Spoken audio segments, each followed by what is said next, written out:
What up, Fantacular fan, man? I'm back with another blog. And today's blog, I am sharing how I took a loss for someone else to work.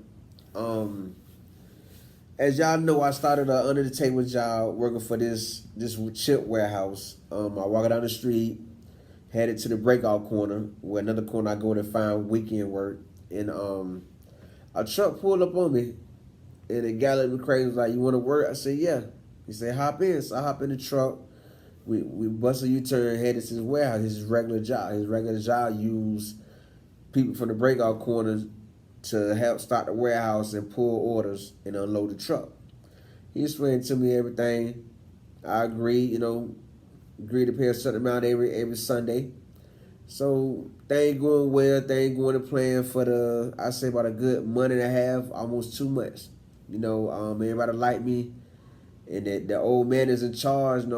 He feeling me like, we need somebody dependable, reliable, and they can be on time every Sunday. We're gonna lock you in. Okay, so I chained them with everybody. Things going as planned. Until I want to say 3 Sundays ago. Because I called a guy every Saturday morning around 10 to see if he need me the next day. And 3 Sundays ago, he started using me for some reason. And that's when we had a situation. I showed up one morning tired, fresh off work. That night I barely got an hour's sleep. I was exhausted. So when I met at the meeting spot, he came and talking to me. I'm like, it's going in one out the other. I wanted to just close my eyes and go to sleep. I was trying to hear that he had to say. It won't register. So we took out, get to work. We're working. There's three of us. Me, the other two regular guys that usually be there, and the third guy. He brought his son along. The head guy brought his son along. The head laborer brought his son along. And we all working with time going back, me and the other two guys, we doing all the work. The son sitting down chilling. We cool with it, still getting the work done, everything going plan, we get off. And that when the guy remind me again, I'm in the conversation, I'm gonna pay you a little less. I'm gonna pay you $10 less than what I usually do because I want to bring my son back in. You know what I'm saying? It's gonna be all four of us every Sunday. You know what I'm saying? And I'm like, I'm looking confused. Said it again? He said it again. I told you this morning at Popeyes that I'm gonna pay you $10 less because I'm bringing my son back in. Trying to help him out for a while. So from that's when I snapped. Like, I'm looking crazy. Like, why should I take a loss for your son to work? You want to bring your son in? That should be a loss you take. That should be $10 less you get paid, not me. So we turned to a bit back and forth about it.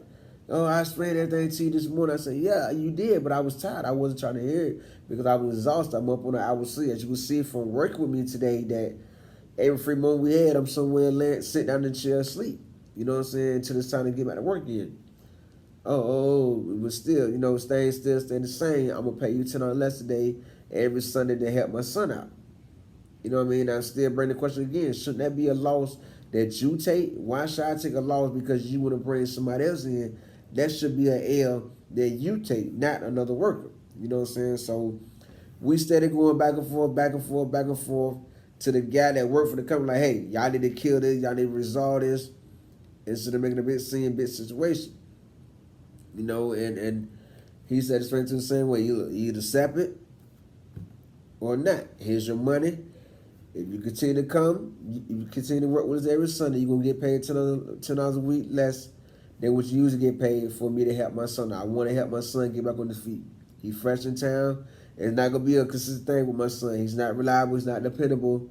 So just go to the flow for a while, and then things be back to normal.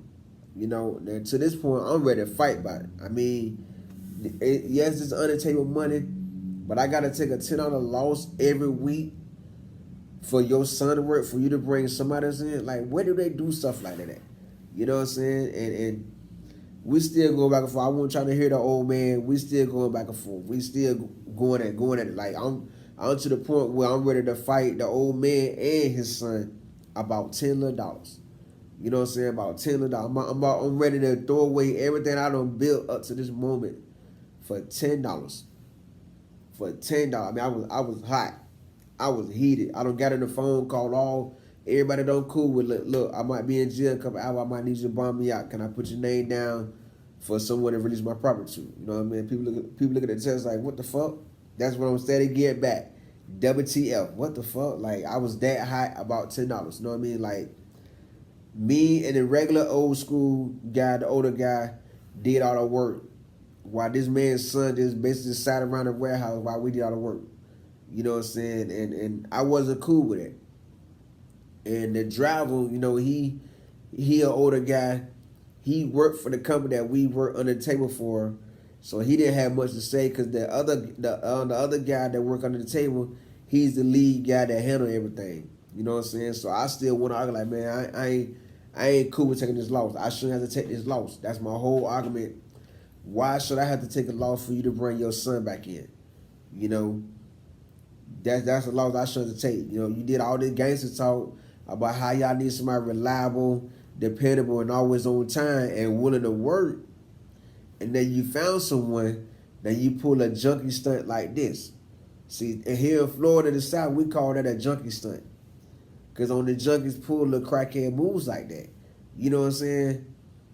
And I mean, I was going in on the dude, like, why would you want to pull a junkie stunt like that? That's why a lot of under the table and legit businesses is ran by black people can't laugh because it's always some kind of bullshit going on.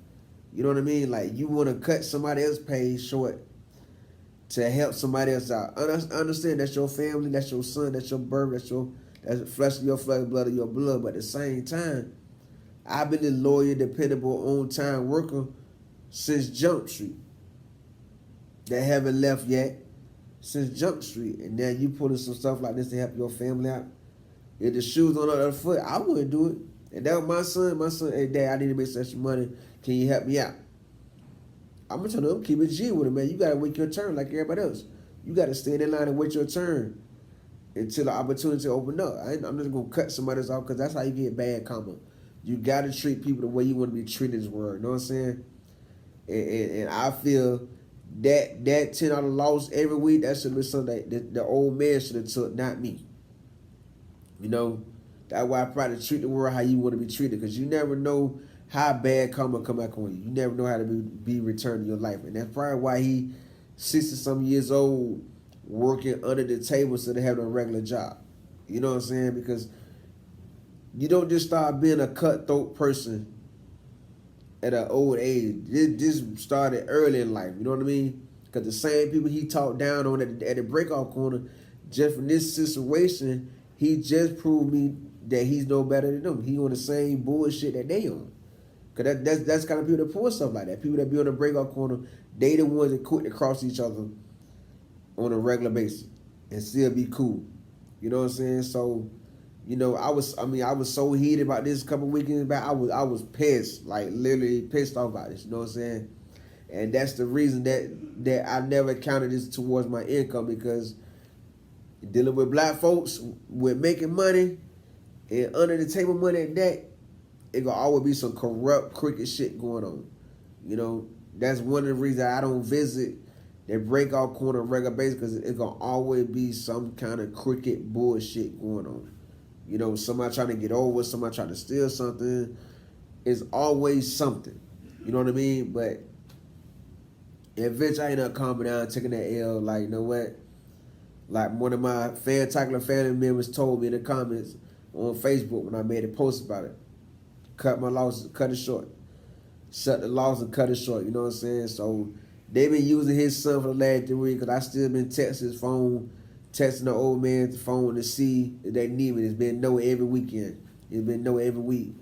And I just want to share that story, let y'all see how things is out here, man. You know, be careful who you do business with. You know, everybody, some people out there really, really help you, you know, and others not. Just keep that in mind when dealing with people, because things real crazy. You know what I mean? Like, because I know I called the guy that brought me in earlier this week. He was like, "Yeah, we still using y'all." Called the old man, but I could tell from the man's tone that something was wrong. But I guess he felt that he didn't want to get into it or put and speak on it because it don't have nothing to do with him. You know what I'm saying? But it's just crazy the way some black, I'm not gonna say all black folks, it's just crazy the way some black people do business, man. You know what I'm saying? And then when they can't find no reliable help, then they looking stupid. You know what I mean? So part of me still want to get this man a piece of my mind, Cause today is Saturday, tomorrow is Sunday. I want to just pop up at the meeting spot at 6 a.m. to see what it is, just so I can cuss him out too to his face and really give him a piece of my mind, let him see. Cause he know every time they pay me, I pull out a water can. Hey, money ain't nothing to me. Money is water. It's nothing for me to make money. It's just if I'm 100 with you, I expect you to be 100 with me. You know what I'm saying? And any source I had to make money, I don't mess that up. You know what I mean? Anybody that's feeding me, I don't mess it up. Anybody put money in my pocket, I don't mess that up. I want to keep that door open until I'm ready for it to close. Not until somebody else feel that it's time for it to close, but until I'm ready for it to close, I like to keep that door open. You know what I mean? So part of me still want to go get this old man a piece of my mind, man. Cause I feel like I really got tried. Like I feel like he tried me hard. Like, you know, I feel like he tried me hard. He deserved to get a piece of my mind. I can't beat him up because he's a senior. He over 60 years old. I'm going to jail. You know what I'm saying? I can't fight his son. Then we both end up in jail. But what am I gonna gain from that? I mean, all the money I got saved up to go home for Christmas, to get in truck driving school next year, all the money I got saved up for all that going to go towards bonding out of jail and fight another case. So I'd rather avoid the whole situation, just cut my ties, cut my losses, and leave it like that, man. Just be more aware, be more cautious. When I see this sign that you be on some bullshit, I didn't go in and kill it right then and there. Cause somehow it gonna fall on me. Just like when I was working for the under the table moving company. I seen all the little crooked shit, little sideways shit he was doing, but I still hung in there with the company. You know what I mean? So I gotta pick up more. I gotta pick up more and get more on point with things. You know, so that's my story time for that, man. I had to take a L for someone else to bring somebody else in. You know what I'm saying? For a shout out in my last shout out video in September, tell me in the comments how y'all felt this is. What would y'all do if y'all was in my shoes? You working for someone steady every weekend for almost 2 months, and they just come to you and say, "Hey, I'm gonna pay you $10 less.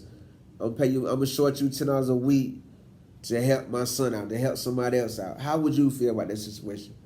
How would you deal with that situation? Also, if you like this blog, remember to subscribe, like, comment, and share. And if you don't like this blog, take the time to go through all my playlists and find a video that you want to support and support that video.